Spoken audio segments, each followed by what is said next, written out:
지난 시간에 이산확률 변수의 평균 혹은 기대값이라고 불리는 그런 내용들에 대해서 공부를 해봤습니다. 자, 이번 시간에는 이산확률 변수의 분산과 표준 편차에 대해서 알아볼 텐데요. 사실 이 평균이라는 단어는 우리가 늘 들어오던 단어이기 때문에 그냥 익숙하게 느껴집니다. 그런데 분산과 표준 편차는 도대체 뭘까라는 의문이 들죠. 그래서 먼저 이 분산과 표준 편차를 얘기하기 전에 얘가 왜 필요한지에 대해서 아주 간단한 예를 통해서 설명을 드리도록 할게요. 자, 여기 A반과 B반이 있습니다. 네, 우리가 간편하게 생각하기 위해서 이 각각 반에는 2명의 학생들이 속해 있다, 이렇게 보도록 하죠. 그 다음에 수학 시험을 봤는데 이 A반에 있는 2명은요, 한 명이 100점을 받았고 한 명은 0점을 받았고요. B반에 있는 2명은 둘 다 똑같이 50점을 받은 상태라고 합시다. 자, 그렇다면 A반과 B반의 수학 점수의 평균을 한번 구해보도록 하죠. 당연히 A반의 평균은 100 더하기 0 나누기 2니까 50점이 평균이 되고요. B반도 50 더하기 50 나누기 2니까 50점이 평균이 됩니다. 그래서 이 평균 점수를 봤더니 A반과 B반이 똑같은 걸 볼 수가 있어요. 자, 그러면 이 평균이 똑같으니까 A반에 있는 학생과 B반에 있는 학생들은 수학 실력이 다 비슷비슷하구나, 똑같구나, 이렇게 말할 수 있겠느냐라는 겁니다.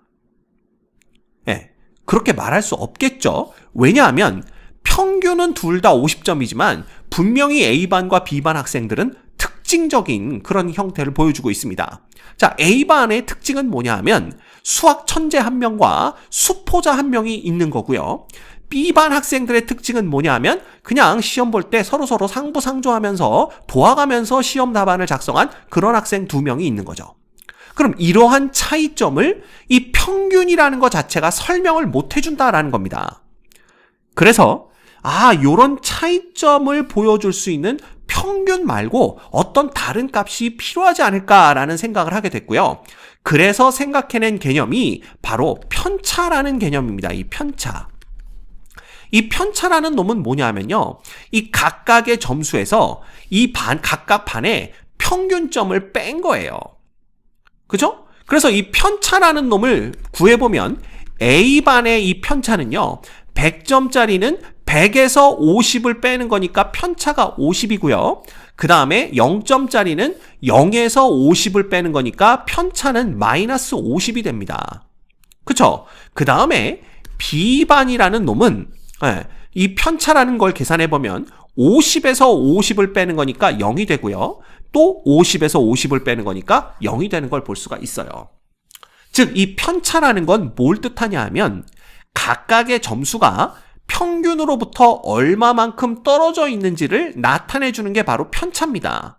그래서 얘는 50이다, 편차가 50이다라는 건 평균으로부터 50점 위의 점수가 있는 거구나, 이렇게 보시면 되고요. 마이너스 50이라는 것은 평균으로부터 더 작은 쪽으로 50점이 떨어져 있는, 그래서 빵점인 친구가 하나 있는 거구나, 이런 생각을 할 수가 있는 거죠. 그리고 이거 같은 경우에는 어떻게 봐? 이 편차라는 게 0이라는 얘기는 정확하게 평균 점수를 받은 애들이 2명이 있구나, 이렇게 보시면 됩니다. 그래서 이 편차라는 것은 바로 평균으로부터 얼마나 떨어져 있는가, 이걸 나타내는 거예요. 이렇게 보시면 됩니다. 자, 그러면 확연히 보이죠? 이 편차가 50-50과 00이니까 이 두 반은 분명히 어떤 차이점이 존재하는구나 라는 걸 볼 수가 있습니다. 자, 그런데 지금은 2명밖에 없으니까 각각의 편차를 구해놓고 차이가 나네, 그냥 한눈으로 확인할 수가 있는데, 예를 들어 A반에 1000명이 있고 B반에 1000명이 있다라고 합시다. 그러면 총 1000개의 편차들을 나열하고 여기도 총 1000개의 편차들을 나열한 다음에 눈으로 그냥 이렇게 봐가지고 A반이 편차가 더 크네, 이런 얘기를 할 수가 있겠냐라는 거예요. 그런 얘기를 못하는 거죠. 그쵸? 그래서 이것들을 좀 한꺼번에 합쳐서 생각해 볼 수 없겠는가, 이런 생각을 했고요. 그래서 편차들을 싹 다 더해버렸더니 이게 50-50이니까 편차의 합이 0이 되고요. 여기도 0, 0 더했더니 0이 되어서 편차의 합이 0점으로 똑같아집니다. 그렇다면 얘네들의 차이점을 또다시 설명할 수가 없게 되는 거죠. 그래서 이 이유가 뭘까 했더니 이 편차라는 놈이 평균으로부터의 떨어져 있는 거리, 즉 얘가 양수가 나올 수도 있고 음수가 나올 수도 있다라는 겁니다. 각각의 점수에서 평균을 빼서 구하는 거기 때문에. 그쵸? 그러다 보니까 이 합이 0이 되는구나. 자, 그렇다면 얘네들을 뭐 하자라는 거예요? 얘네들을 제곱하자라는 겁니다. 즉 우리는 결국 평균으로부터 떨어져 있는 정도만 보면 되는 거니까 이걸 제곱하게 되면 어떤 일이 벌어지냐 하면 음수들이 전부 다 양수로 바뀌게 되는 겁니다. 이런 식으로. 그쵸? 그래서 이것들을 더해버리는 거죠. 그러면 요 놈은 편차의 제곱이 되는 거니까 요 놈이 2500이 되는 거고요. 얘도 2500이 되는 겁니다. 그 다음 얘는 여전히 0이 되는 거죠. 그래도 이걸 제곱하면 또 값들이 여러 개 나오니까 그럼 이걸 하나로 좀 볼 수 없겠느냐? 그래서 얘네들을 더한 겁니다. 이렇게. 그쵸? 그랬더니 얘가 5000이 나오고 얘는 0이 나와요. 근데 점수라는 것은 100점, 0점에서 100점까지 나오는 건데 이 뭐 편차 제곱을 해서 해봤더니 막 5000이 나오고 그러면 뭔가 좀 너무 큰 값이 나온 것 같은 생각이 들어서 이 편차를 제곱한 놈들을 평균을 낸 겁니다. 이렇게 평균을 이렇게. 그죠? 그래서 요 놈이 2500이 되고 요 놈이 빵이 된 거예요. 그래서 편차를 제곱한 다음에 그것들의 평균을 구했더니 얘는 2500이고 얘는 0이네. 자, 그렇다면 이 값이 크면 클수록 평균으로부터 각 학생들의 점수가 더 멀리 떨어져 있구나 라는 걸 알 수가 있는 거죠. 그쵸? 그래서 요게 바로 우리가 구하는 분산이라는 개념입니다. 그래서 분산은 편차의 제곱들의 평균이 돼요. 이해가 됩니까? 편차 제곱의 평균이 바로 분산이 되는 겁니다. 자, 그런데 분산도요, 여전히 큽니다. 그쵸? 왜? 아니, 점수는 0에서 100점 사이인데, 분산이 물론 분산의 값이 크면 클수록, 이게 평균으로부터 떨어져 있는 정도가 더 크다라고 말할 수는 있는데, 이건 너무 크다, 2500으로 보기엔. 근데 이게 2500이 나온 이유는 편차를 제곱했기 때문에 그래요. 그래서 이 제곱한 걸 원상태로 돌리기 위해서 우리는 분산에다가 루트를 씌우게 됩니다. 그 놈을 뭐라고 부르냐 하면 표준 편차라고 불러요. 이게 뭐예요? 표준적으로 떨어져 있는 정도, 편차를 의미하는 거죠. 그래서 이 표준 편차는 분산에 루트를 씌운 놈이 됩니다. 그치? 그래서 얘는 50이 되는 거고 얘는 0이 돼요. 그래서 표준 편차를 보면 얘가 50이고 얘가 0이니까 얘가 얘보다 평균으로부터 떨어져 있는 정도가 더 크구나 라는 걸 알 수가 있어요. 이해가 되죠? 그래서 이 분산 혹은 표준 편차, 이거 사실은 같은 개념입니다. 왜냐하면 분산에 단순히 루트를 씌운 놈이 표준 편차니까. 그래서 이 분산과 표준 편차는요, 이걸 통해서 어떤 정보를 얻어낼 수 있냐 하면 이 분산이나 표준 편차의 값이 크면 클수록 이 데이터들, 그러니까 이 자료들이 평균으로부터 더 멀리 흩어져서 분포한다 라는 걸 뜻하게 되는 겁니다. 이해가 됩니까? 그러면 이런 아까 우리가 말했던 100점과 빵점, 50점과 50점이라는 이런 차이를 평균은 설명해 주지 못하지만 얘네들의 표준 편차를 구해봤더니 A반은 50, B반은 0인 걸 보고 A반은 평균 50으로부터 학생들의 점수가 멀리 떨어져서 분포하는구나. 이런 걸 알 수가 있는 거고요. B반은 아예 표준 편차가 0이니까 얘는 그냥 그 평균 값의 학생들이 점수를 갖고 있구나. 즉 둘 다 50점이구나 라는 걸 우리가 알 수가 있는 거죠. 됐죠? 그래서 요 분산과 표준 편차는 그런 차이점을 설명해 줄 수 있다는 걸 여러분이 기억해 주셔야 됩니다. 됐습니까? 그래서 다시 한번 정리를 하게 되면 여기다 정리를 하면 결국 뭐가 되냐 하면 분산이라는 놈은 어떻게 쓸 수가 있냐 하면 바로 편차 제곱의 평균이에요. 그쵸? 그 다음에 표준 편차라는 놈은 뭐냐 하면 그냥 분산에다가 루트를 씌운 것에 불과합니다. 왜냐하면 우리가 편차를 제곱해서 구했기 때문에 그걸 원상태로 돌리자라는 의미에서 루트를 씌워주는 거예요. 그래서 표준 편차는 분산의 루트다라고 기억해 주시면 됩니다. 됐죠? 자, 그러면 지금쯤 질문이 하나가 나옵니다. 선생님, 아까요, 편차들이 한 놈은 50이고 한 놈은 마이너스 50이라서, 그죠? 여기는 0, 0이었어요. 이것들을 그냥 더하면 빵이 되기 때문에, 그러면 우리가 떨어져 있는 정도를 볼 수가 없어서 얘네들을 제곱한다고 말씀하셨잖아요. 근데 제곱을 하는 이유는 음수를 양수로 만들어서 떨어져 있는 정도를 확인하기 위함이다 라고 말씀하셨는데, 그럼 왜 절대값을 안 붙입니까? 왜 절대값을 안 붙이고 불편하게 제곱을 한 다음에 그 제곱의 평균을 구해서 원상태로 돌리려고 또 불편하게 루트를 씌워줘서 표준 편차를 구합니까? 이 질문을 합니다. 학생들이 항상. 사실 이 내용도요, 제대로 배우려면 대학에 가셔서 통계학 공부를 하셔야 됩니다. 자, 근데 여러분이 그냥 이해할 수 있는 수준에서 간단하게 설명을 드리자면, 만약에 우리가 제곱을 하는 게 아니라 절대값들을 더해서 평균을 구하는 거로부터 이런 떨어져 있는 정도를 보자, 요렇게 한번 생각을 해보도록 하죠. 자, 그래서 예를 들어 편차가 4, 4, 마이너스 4, 마이너스 4가 나오는 경우를 생각해 볼게요. 이거는 뭐냐면 평균으로부터 4점만큼 높은 점수를 받은 학생이 2명 있고 4점만큼 낮은 점수를 받은 학생이 2명 있다는 얘기가 됩니다. 그렇죠? 그럼 이 경우에 편차들의 절대값의 평균을 구해보도록 하죠. 그럼 여기에다가 전부 절대값을 씌우는 겁니다. 이렇게. 그지? 그러면 이 절대값 씌운 거에 평균이래 봤자 결국은 4가 4번 더해지고 나누기 4가 되는 거니까 4분의 16이 되어서 요때 4가 되는 걸 볼 수가 있어요. 됐죠? 자, 그러면 요거를 요렇게 요거를 우리가 알아보기 쉽게 하기 위해서 요렇게 한번 그려볼까요?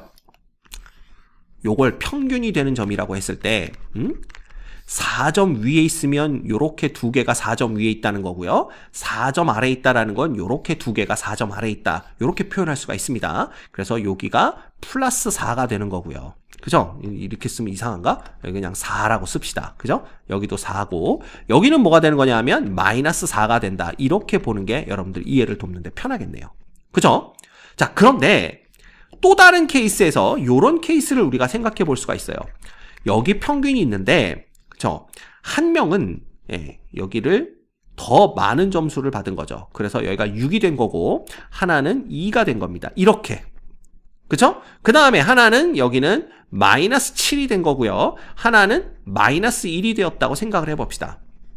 그죠? 그래서 이건 또 뭐냐 하면 평균으로부터 6점 더 받은 학생, 6점 높은 학생이 1명, 2점 높은 학생이 1명, 평균보다 7점 낮은 학생이 1명, 평균보다 1점 낮은 학생이 1명 있다라는 거예요. 그럼 이 경우에도 이 편차들의 절대값의 평균을 구해보면 결국은 6 더하기 2 더하기 절대값이니까 7 더하기 1 나누기 4가 됩니다. 자, 이거 얼마예요? 얘도 8이고 얘도 8이고 이것도 4가 돼요. 자, 그러면 절대값을 뭐 해주게 되면 절대값으로 평균을 구해주게 되면 요 두 가지 케이스가 또 똑같은 4라는 값을 나타내게 됩니다. 그러면 이 두 가지 케이스가 평균으로부터 떨어져 있는 정도가 똑같은 거냐? 근데 아니죠. 분명히 차이가 있습니다. 얘는 더 많이 떨어진 놈, 덜 떨어진 놈, 더 많이 떨어진 놈, 덜 떨어진 놈이 있는 거고 얘는 똑같은 간격으로 떨어진 애들이 있는 거예요. 요 차이를 이 절대값이 설명을 못 해줘요. 자, 그러면 제곱을 하게 되면 어떤 일이 벌어지느냐라는 겁니다. 그럼 제곱을 해서 평균을 구하게 되면 얘는 제곱하면 전부 16, 16, 16, 16이죠. 그러면 16이 4개 더해지고 4로 나누는 거니까 4분의 64가 되어서 결국 16이 됩니다. 이게 이제 분산이 되는 거죠. 편차 제곱들의 평균이 되는 겁니다. 그럼 이 경우에는 어떻게 되느냐? 36 더하기 4 더하기 49 더하기 1 이렇게 되는 거예요. 이걸 누구로 나눠주는 거야? 이걸 4로 나눠주는 겁니다. 자, 그러면 그냥 봐도 요 놈은 40점이고 요 놈은 50점이니까 4분의 90이 돼요. 그래서 얘가 16이라는 놈보다는 더 큰 값을 갖는 걸 볼 수가 있습니다. 즉, 더 멀리 떨어져 있는 걸 얘가 나타내주게 되는 거죠. 평균으로부터 더 멀리 떨어져 있는 애들이 있다라는 걸. 그지? 그래서 이러한 이유 때문에 이 제곱을 하면 어떤 효과가 있냐 하면요. 멀리 떨어져 있는 놈들은 더 멀리 떨어져 있게 보여지는 효과를 나타내요. 즉 6만큼 떨어지고 2만큼 떨어졌지만 2를 제곱하면 4밖에 안 되죠? 근데 6을 제곱하면 36이 됩니다. 그래서 멀리 떨어진 놈은 훨씬 더 멀리 떨어져 있는 것처럼 보이게 하는 효과가 있어요. 그래서 제곱을 하는 이유는 이렇게 가까이 있는 놈은 더 가까이, 멀리 떨어져 있는 놈은 더 멀리 떨어져 있게 보이게 만들려고 제곱을 한다. 이런 식으로 생각을 하시면 됩니다. 그냥 고등학교 교육 과정에서는. 그죠? 사실은 뭐 대학교에 가시면 그죠? 편차 제곱들의 합의 최소값을 갖는 거에 바로 평균이기 때문에 뭐 그렇다 뭐 이런 얘기들을 이제 배우기 시작할 겁니다. 그리고 절대값들, 편차의 절대값들의 합은 최소값이 중간값일 때 갖는다. 뭐 이런 얘기를 배우게 될 거예요. 근데 그건 대학교에 가서 배우시면 되고요. 그냥 이 제곱하는 이유는 양수로 만드는 효과도 있지만 멀리 떨어져 있는 놈들은 더 멀리 떨어져 있게 그런 효과를 나타내기 위해서 제곱을 한다라는 정도로만 알고 계시면 될 것 같아요. 됐죠? 그래서 어쨌든 여러분이 알고 계셔야 될 것은 이 분산과 표준 편차는 평균으로부터 얼마만큼 떨어져 있는지 그 정도를 나타내는 어떤 대표적인 값으로 해석을 하시면 되고요. 분산은 편차 제곱의 평균으로부터 구해낼 수가 있고 표준 편차는 단순히 분산의 루트를 씌운 놈이구나. 이렇게 보시면 됩니다. 자, 그래서 다시 교재로 돌아오시면 분산이라는 것은 이산확률 변수 x의 기대값 2의 x를 m이라고 할 때 이 m이라고 하는 거는요. 영어로 평균을 mean이라고도 얘기를 합니다. 그래서 요 mean의 약자를 따와서 이 x 대신에 그냥 m 이렇게 쓰기도 합니다. 됐죠? 이거라고 할 때 자, 각각의 확률 변수에서 m을 뺐다라는 것은 확률 변수가 가질 수 있는 값에서 그것들의 평균을 뺀 거죠. 그래서 이 x-m이라는 게 뭘 나타내냐 하면 바로 편차를 나타내게 되는 겁니다. 그리고 그것들을 제곱했고요. 그것의 기대값을 구하는 거예요. 결국 요 놈이 의미하는 건 뭐냐 하면 x-m의 제곱의 평균이다라는 걸 의미하게 됩니다. 즉 편차 제곱의 평균을 의미하게 되는 거죠. 그래서 이 편차 제곱의 평균을 확률 변수 x의 분산이라고 하며 이것을 기호 vx로 나타냅니다. 이 v는요. 영어로 분산이 variance예요. 그래서 이 variance에서 v를 따와가지고 vx로 표현을 합니다. 그죠? 그래서 이 V 발음을 할 때 이 윗니빨을 아랫니술에 긁어서 V라고 하기 때문에 이걸 분산이라고 안 읽고 분산이라고 읽습니다. 됐죠? 그래서 이 분산 X는 편차 제곱의 기대값이다라는 거고요. 이 편차 제곱의 기대값은 어떤 식으로 구해낼 수가 있냐 하면 이건 간단히 아주 재밌습니다. 이 XI라는 것은 결국 뭐예요? 그 확률 변수 x가 가질 수 있는 값이죠. 그래서 거기서 m을 뺀 것은 이게 이제 편차가 되는 거고 그걸 제곱했으니까 편차 제곱이 되는 겁니다. 자, 그러면 이 편차 제곱이 요 값을 가질 수 있게 될 확률이 뭐냐라는 건데 이 값은요. 결국 xi가 결정하게 됩니다. xi가 바뀌면 이 값도 바뀌어요. 왜냐하면 전체 평균은 물론 평균도 이 xi들의 영향을 받지만 이 모든 xi들에 대한 평균을 구해낸 거기 때문에 결국 편차 하나하나의 값을 결정하는 것은 누구다? 요 xi들이다라는 겁니다. 따라서 편차의 제곱이 바로 요 값이 나올 확률은요. 그냥 확률 변수 x가 xi라는 값을 가질 확률과 똑같아요. 그래서 그냥 pi가 됩니다.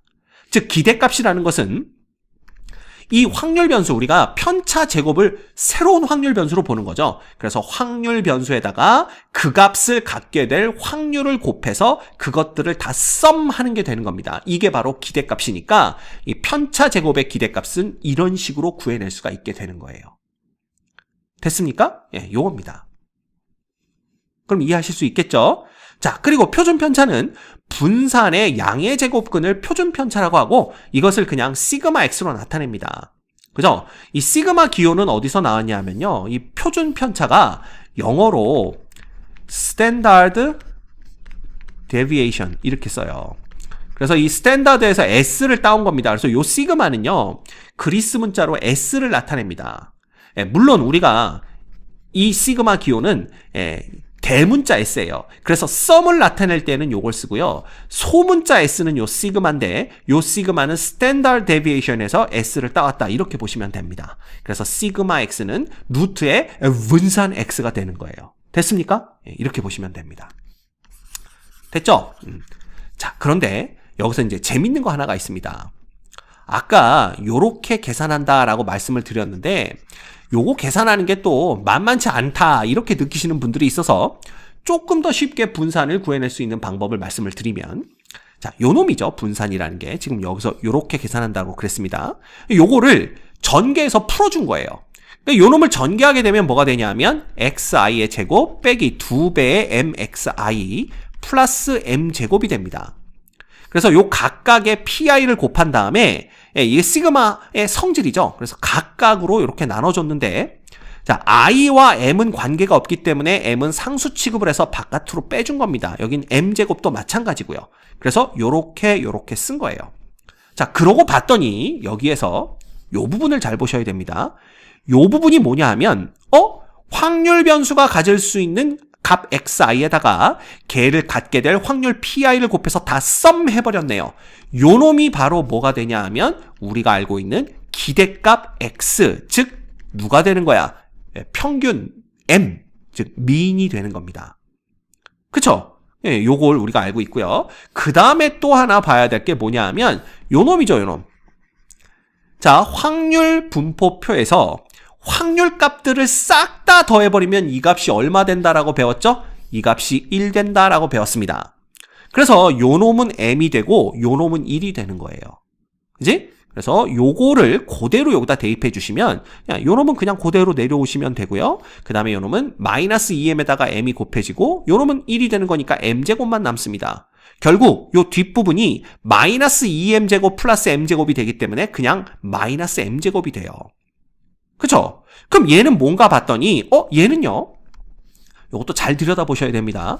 여길 봤더니 확률 변수가 제곱이 됐고 거기에 그 확률 변수를 갖게 될 확률 pi가 곱해져 있습니다. 즉 x제곱이라는 새로운 확률 변수를 만든 건데요. 이 x제곱이라는 값을 결정하는 게 xi니까 x제곱의 값이 xi의 제곱이 될 확률은 그냥 x가 xi의 값을 가질 확률 pi와 같다라고 보시면 됩니다. 따라서 요 놈은 뭐가 되냐 하면 확률 변수들을 제곱한 놈의 기대값이 되는 거예요.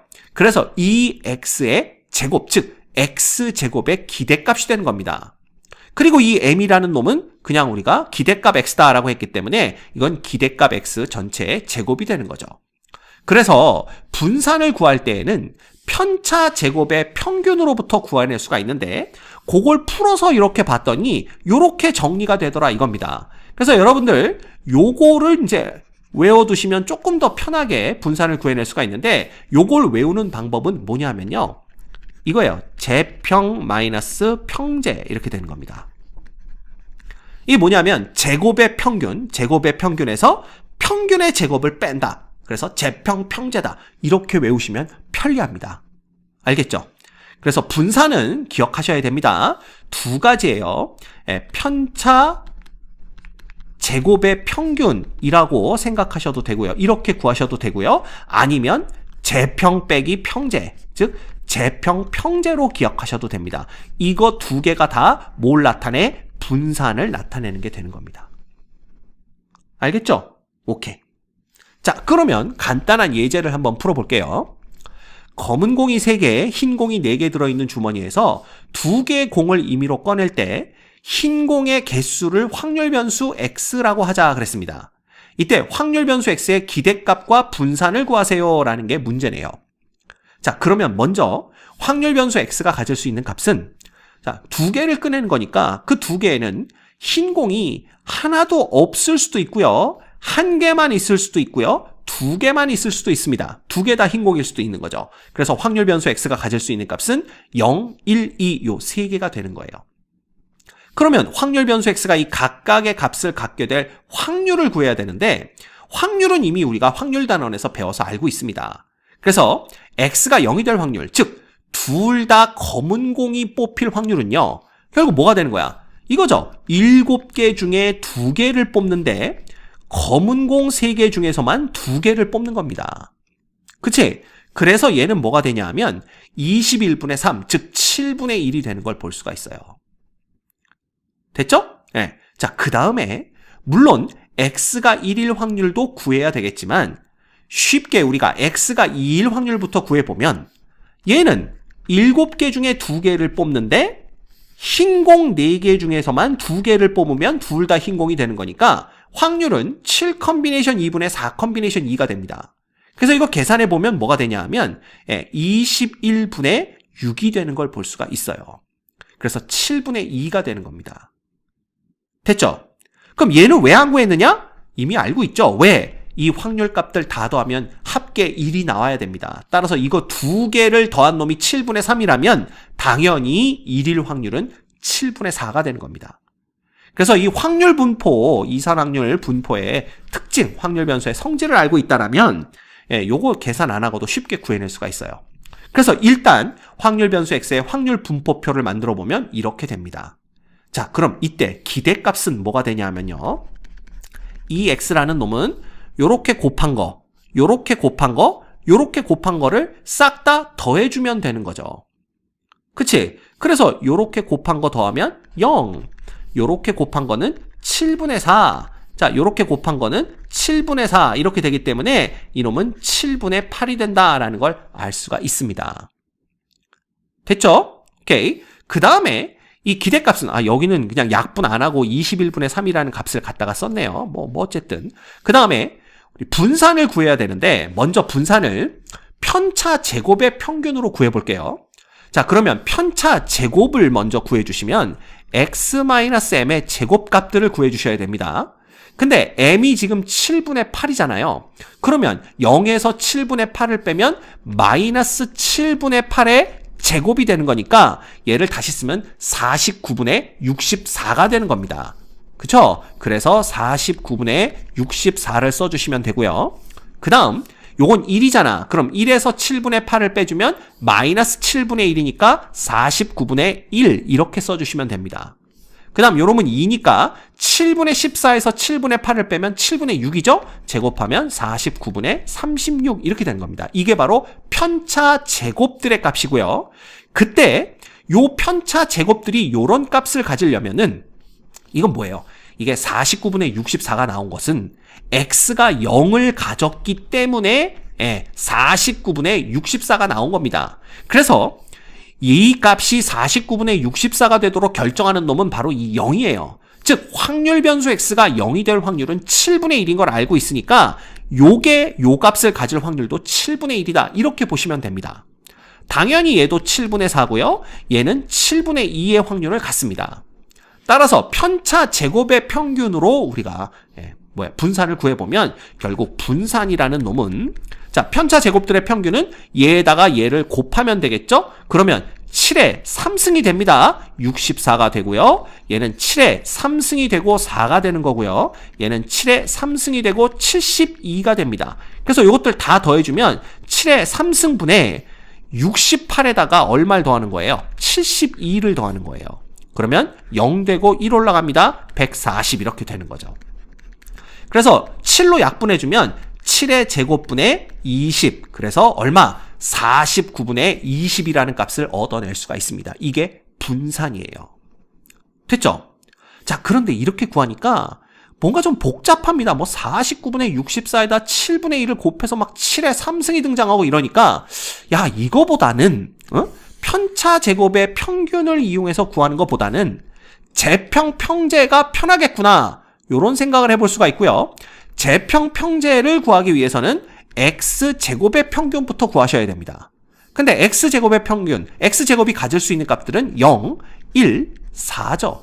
요 놈만 바뀝니다. 그리고 요 x제곱이 0, 1, 4를 갖는다라는 것은 결국 x가 0을 가져야만 x제곱이 0이 되는 거니까 확률은 똑같아요. 7분의 1, 7분의 4, 7분의 2. 자, 그러면 제곱의 평균은 어떻게 구하느냐? 곱합니다. 곱해봤자 0이죠? 요 곱합니다. 곱하면 7분의 4죠? 곱합니다. 곱하면 7분의 8입니다. 따라서 요 놈은 7분의 12가 돼요. 그러면 분산이라는 놈은 어떻게 구하느냐? 재평, 제곱의 평균에서 빼기 평제, 평균의 제곱을 빼주시면 됩니다. 따라서 요 놈은 7분의 12에서 누굴 빼는 거야? 요 놈의 제곱 49분의 64를 빼는 거죠. 그러면 49로 통분을 해주시면 여기는 7을 곱하면 되는 거니까 7이 14, 7일은 7, 84 빼기 64가 되어서 요놈이 49분의 20이 되는 걸 볼 수가 있어요. 이것도 뭐 만만치는 않지만 아까보다는 조금 더 쉽죠. 그래서 여러분들 분산 구하는 방법을 두 가지를 다 알고 계셔야 됩니다. 편차 제곱의 평균으로 구하셔도 되고요. 제평 평제로 구하셔도 됩니다. 알겠습니까? 그래서 그 두 가지 방법을 알고 있고, 그래서 이 분산이 49분의 20이니까 표준 편차까지 구하라고 문제가 나왔다면 요놈은 7분의 2 루트 5 요렇게 되는 거죠. 그죠? 그래서 요놈의 의미는 뭐냐 하면은 평균으로부터 평균적으로 요 정도만큼 떨어져 있다, 뭐 이런 의미로 해석을 하시면 됩니다. 오케이? 어쨌든 이거의 의미, 이거 자체의 의미를 고등학교 교육과정에서 물어보는 경우는 거의 없어요. 그냥 두 가지 분포에 대해서 표준 편차의 값을 누가 더 큰지를 보고 이쪽이 평균으로부터 더 멀리 떨어져 있는 값들로 구성이 되어 있구나, 뭐 이 정도로만 해석할 수 있으면 됩니다. 됐죠? 오케이. 자, 오늘 이번 시간에 분산과 표준 편차에 대해서 알아봤습니다. 요것들이 어떤 의미를 갖는지, 어떨 때 필요한지, 그리고 어떻게 구하는지 다 설명드렸으니까 꼭 여러분들 숙지하셔서 문제 풀 때 잘 활용하실 수 있어야 돼요. 됐죠?